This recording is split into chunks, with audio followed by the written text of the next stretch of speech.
Assalamualaikum Sampurasun. Perkenalkan diri, nama saya Tata Sasmita, penjaga Situ Sanghyang. Ini di sini salah satu situ ini bersejarah, yaitu bekas kerajaan Telaga Manggung.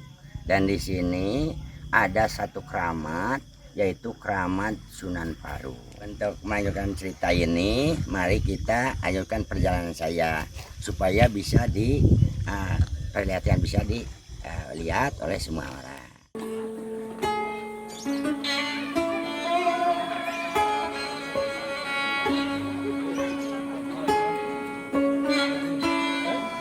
Ini adalah Situ Sanghyang, ini situ bersejarah.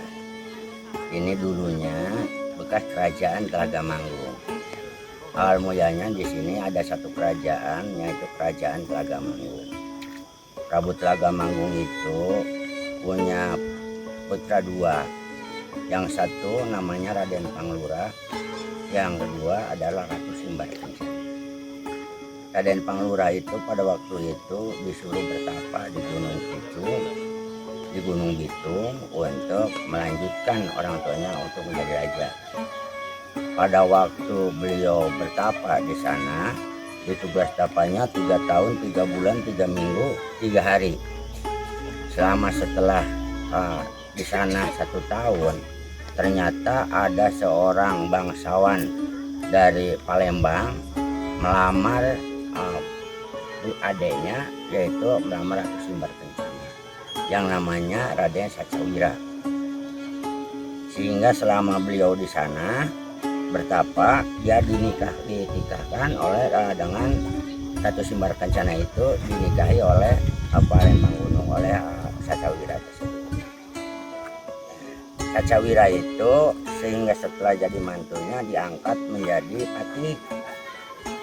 Setelah jadi patih itu beliau berpikir bahkan ingin menguasai kerajaan, sehingga dia kudeta. Beliau ini cerita singkatnya aja. Nah, yang lebih jelasnya nanti ada di situ sejarahnya.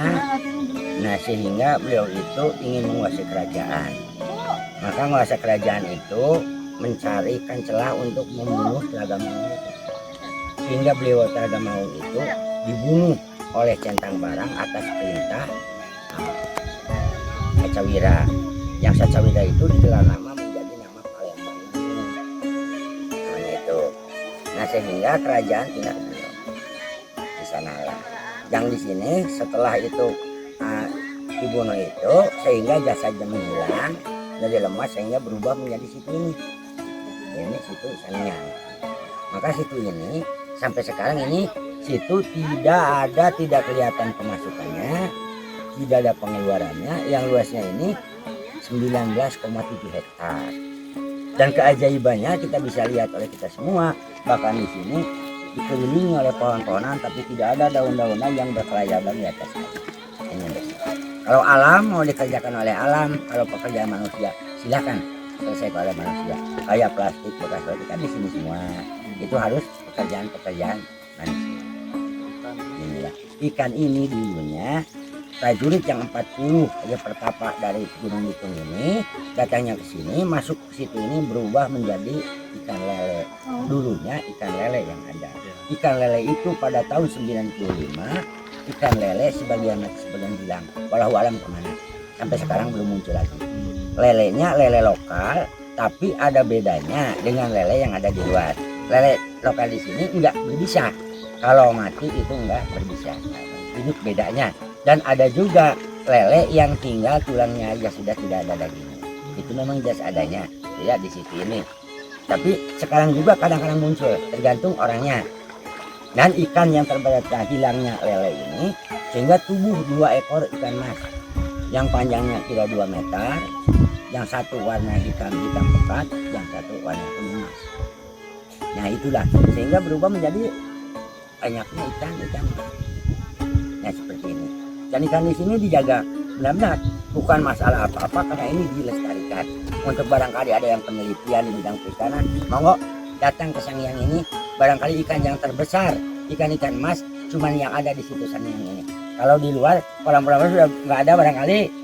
yang segede ini, kata yang ada yang 7 kilo, ada yang 10 kilo, ada yang 12 kilo, kadang ada yang 25 kilo. Gitu kan. Mau nyampe barangkali ya siapa yang mau ingin penelitian dari perikanan, silakan monggo yang datang biasanya. Gitu. Dan di sini ada tempat ziarah, yaitu nama ziarah Keramat Sunan Padang. Ini ziarah religi ziarahnya.